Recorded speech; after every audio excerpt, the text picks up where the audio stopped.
कैसे हो बच्चों। तो आज हम बहुत टाइम के बाद मैं अपना नया वीडियो ये डाल रही हूँ और इस वीडियो का नाम है interaction of radiation with matter, कि रेडिएशन का इंटरेक्शन किस तरीके से होता है। एक्सरेज़ में हम ये जानते हैं, क्योंकि एक्सरेज़ जो है आपकी बॉडी से टकराती हैं, तो किस लेवल पे वो इंटरेक्ट कर रही हैं, ये सारी चीज़ें आज हम इस लेक्चर में देखेंगे। Okay, so X-ray interaction with matter. Electromagnetic radiation interact with structures which are similar in size to the wavelength of the radiation। तो मैंने बताया कि रेडिएशंस की वेवलेंथ के इक्वल जिन भी एटम्स का साइज़ होगा उनसे जा कर के वो टकराएगी। मोस्टली एटम्स का साइज़ ही वेवलेंथ के इक्वल होता है, और वेवलेंथ क्या होती है ये भी मैंने आपको प्रीवियस लेक्चर में बताया हुआ है।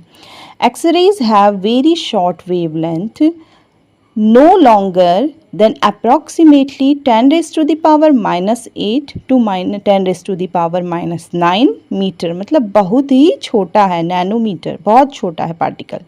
The higher the energy of an X-ray, the shorter is its wavelength। तो जितनी ज़्यादा एनर्जी होगी एक्सरे की उतनी छोटी उसकी वेवलेंथ होगी, और उतना ज़्यादा वो अंदर, यानी कि अगर इलेक्ट्रॉन के बराबर उसकी जो है वेवलेंथ है तो वो इलेक्ट्रॉन से जाकर के टकराएगा। अगर एटम के बराबर उसकी वेवलेंथ है तो वो एटम से जाकर के टकराएगा।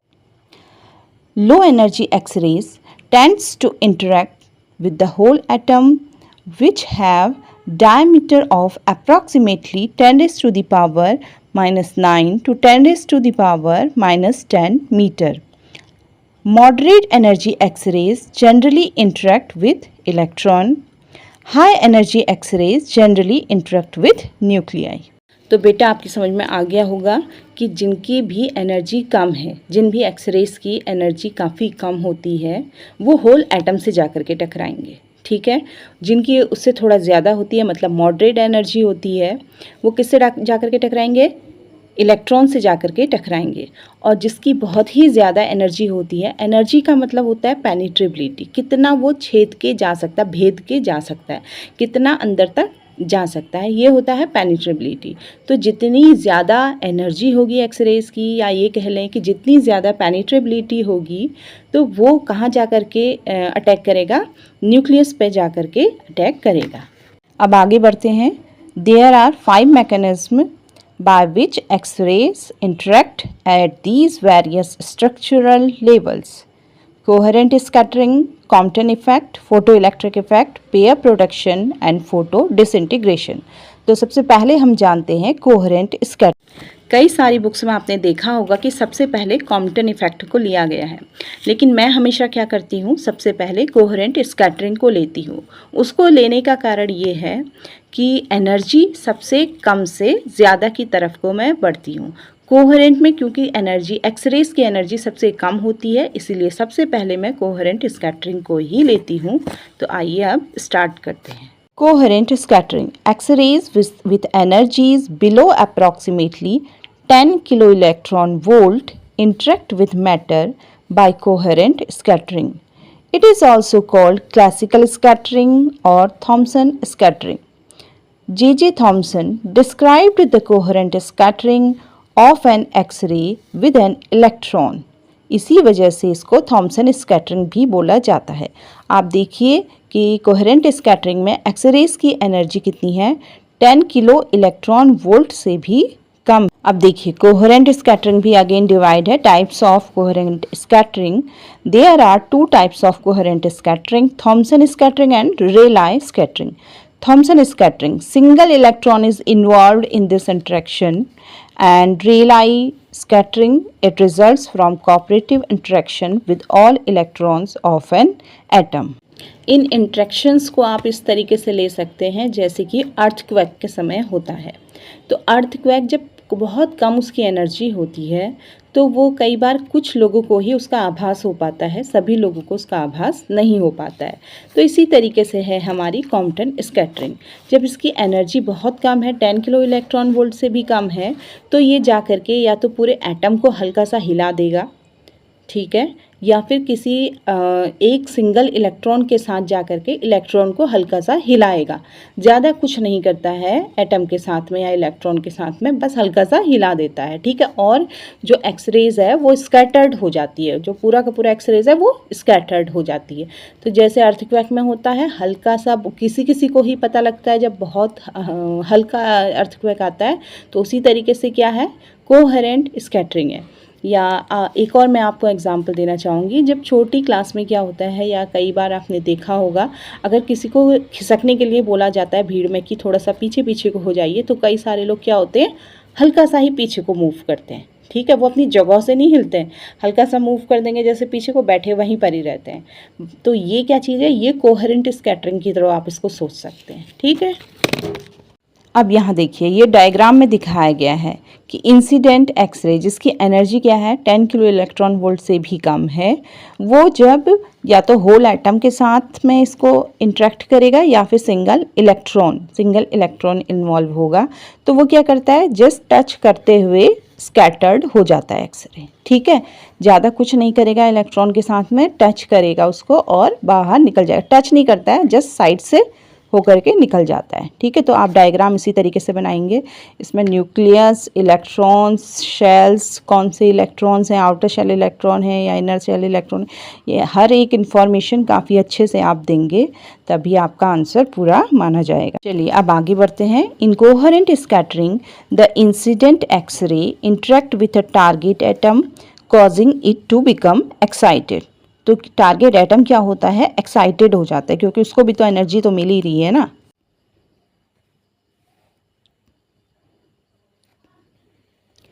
The target atom immediately releases this excess energy as a scattered X-ray with wavelength equal to that of the incident X-ray and therefore of equal energy। तो जितनी एनर्जी इंसिडेंट एक्सरे की होती है उतनी ही स्कैटर्ड एक्सरेज की भी होती है, उतनी ही वेवलेंथ स्कैटर्ड एक्सरेज की भी होती है। However, the direction of the scattered X-rays is different from that of the incident X-ray। Difference किस में आता है, केवल डायरेक्शन में, ठीक है।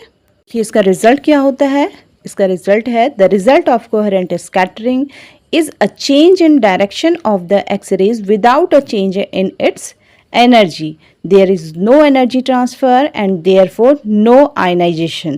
तो कोई भी आयनाइजेशन नहीं हुआ है कोहेरेंट स्कैटरिंग में, एनर्जी बहुत कम थी और केवल डायरेक्शन में चेंज हुआ है एक्सरे की, बाकी एनर्जी में कोई चेंज नहीं हुआ है। Coherent scattering primarily involves low energy X-rays which contribute little to the image. Mostly इसमें फिल्म फॉग ही क्रिएट करता है। It creates slightly film fog, the general greying of a radiograph that reduces image contrast. तो greyish ज़्यादा आ जाता है जिससे कि कॉन्ट्रास्ट उसका कम हो जाता है, फिल्म का कॉन्ट्रास्ट कम हो जाएगा तो इमेज अच्छी नहीं मिल पाएगी। चलिए बच्चों अब आगे बढ़ते हैं, आगे स्टार्ट करते हैं कॉम्पटन इफ़ेक्ट को। तो कॉम्पटन इफ़ेक्ट जैसे मैंने अर्थक्वेक का ये एग्जांपल दिया था, जब केवल हल्का सा किसी इंसान को ही आभास होता है कि अर्थक्वेक आया है, उसको क्या बोलेंगे हम, कोहेरेंट। अब क्या है कि थोड़ी सी इंटेंसिटी और बढ़ गई है, अब और बढ़ी है तो चीज़ें हल्का सा हिल गई, जैसे फ़ैन हिलेगा, ठीक है, जो हल्की फुल्की चीज़ें हैं वो हिलने लग जाती हैं। तो इसी तरीके से हम किसको मान सकते हैं, कॉम्पटन इफ़ेक्ट को। कॉम्पटन इफ़ेक्ट मतलब कि एनर्जी बढ़ चुकी है एक्सरे की और अब ये कहाँ पर जाके इंटरेक्ट करेगा, जो आउटर शेल होंगे उनसे जाके इंटरेक्ट करेगा और आउटर शेल के जो इलेक्ट्रॉन्स हैं उनको इजेक्ट भी कर देगा और उसकी एनर्जी डिवाइड हो जाएगी, ठीक है। तो ये सारी चीज़ें पढ़ेंगे हम कॉम्पटन इफ़ेक्ट में। तो चलिए स्टार्ट करते हैं Compton effect. X-rays when interact with outer shell electrons they not only scattered but reduces energy and ionize the atoms as well। यहाँ ionization भी हो रहा है एटम का, ठीक है। This interaction is called the Compton effect or Compton scattering। In the process, the incident X-ray interact with an outer shell electron and eject it from the atom, so ionizing the atom। The ejected electron is called a Compton electron और a secondary electron. क्योंकि ये जो electron eject हुआ है ये किस process में eject हुआ है, कॉम्पटन इफेक्ट में, इंटरेक्शन के कॉम्पटन इफेक्ट में इजेक्ट हुआ है, तो इसको कहा गया है कॉम्पटन इलेक्ट्रॉन या फिर सेकेंडरी इलेक्ट्रॉन।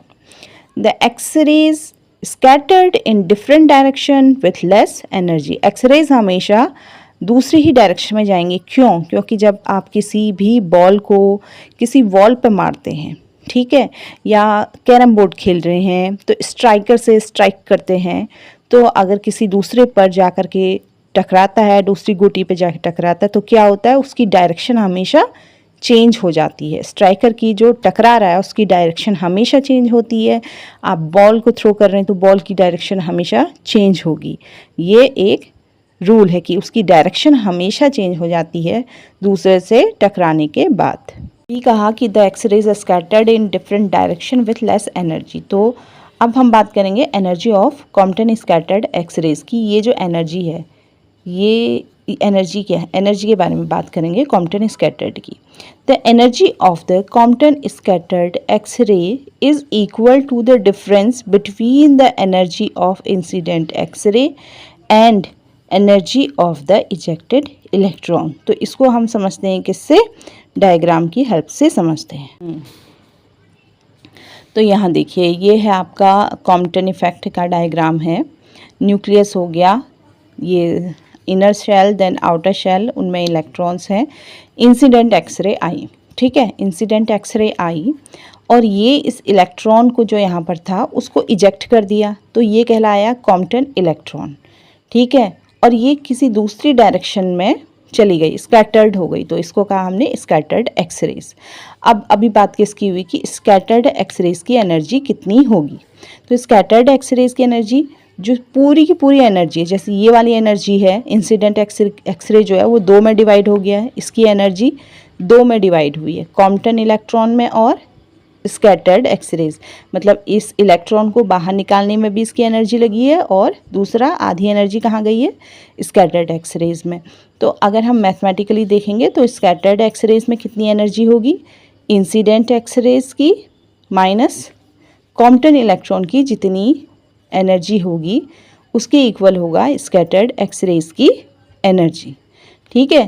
क्यों? क्योंकि इंसिडेंट एक्सरे की एनर्जी देखिए यहाँ पर डिवाइड हो गई है, तो ये कितनी होगी, इसका इसमें से इसको माइनस कर दो तो क्या निकल के आ जाएगी, इसकी स्कैटर्ड एक्सरेज की एनर्जी निकल के आ जाएगी, ठीक है।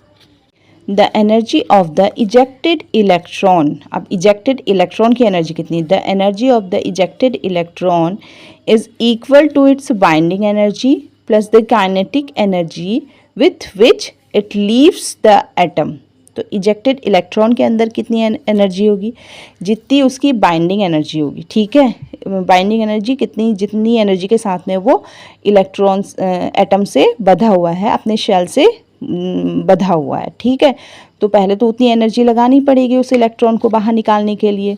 तो इलेक्ट्रॉन के अंदर एक तो उतनी एनर्जी हुई बाइंडिंग एनर्जी के बराबर, प्लस कितनी हुई kinetic energy with which it leaves the atom. मतलब जितनी तेज़ी से वो जा रहा है, जितनी तेज़ी से वो आगे बढ़ रहा है, वो वाली एनर्जी भी ऐड हो जाएगी। तो E I equal to incident जो एक्सरेज है उसकी एनर्जी कितनी हो गई, equal to E S scattered जो एक्सरेज है उसकी एनर्जी प्लस ई बी मतलब binding energy of electron plus E K E kinetic energy of electron with which it leaves the atom, ठीक है। इसको थोड़ा सा समझ के आप लोग करिएगा।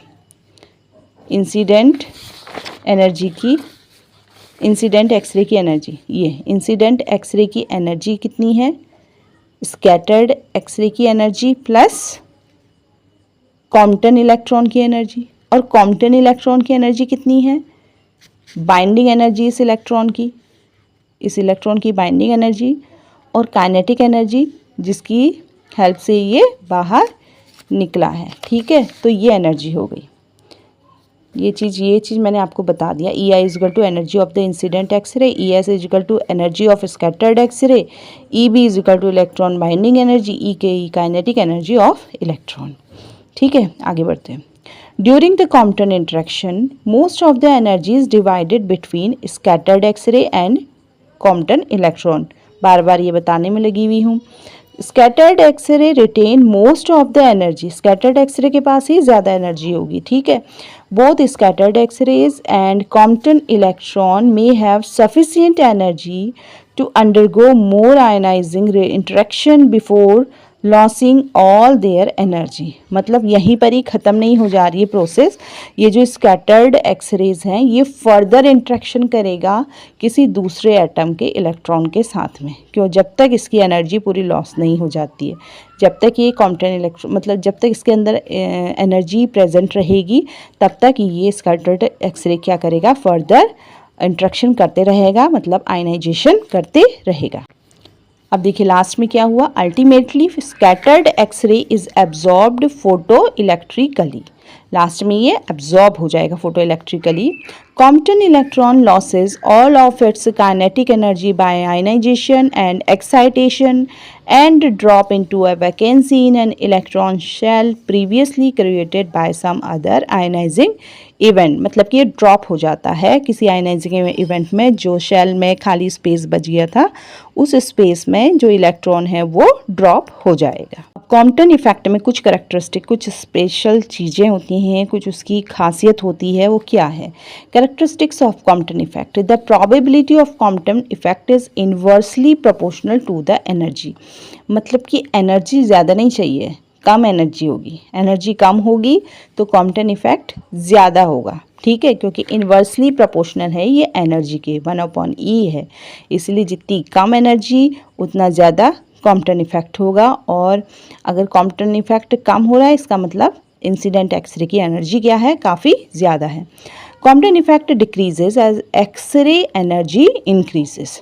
और दूसरा है इसका characteristic, the effect is independent of atomic number. Compton effect does not depend on the atomic number of the atom involve. मतलब इसके एटॉमिक नंबर से कुछ नहीं करना है कि किसी का एटॉमिक नंबर ज़्यादा है तो कॉम्पटन इफेक्ट ज़्यादा होगा, या कम है एटॉमिक नंबर तो कम होगा, नहीं, ऐसा कुछ नहीं होता है। ठीक है, थर्ड पॉइंट है Compton scattering reduces contrast in an X-ray image. जैसे कोहेरेंट स्कैटरिंग में तो फिल्म फॉग ही आ गया था, लेकिन कॉम्पटन इफेक्ट में भी होता है, क्या होता है, जो कॉन्ट्रास्ट है वो प्रॉपर्ली नहीं होता, वो डिक्रीज करने लगता है। ठीक है, scattered X-ray provide no useful information, कोई यूजफुल इंफॉर्मेशन नहीं मिलेगा on the radiograph, rather they produce optical density on the radiograph that result in reduces image contrast।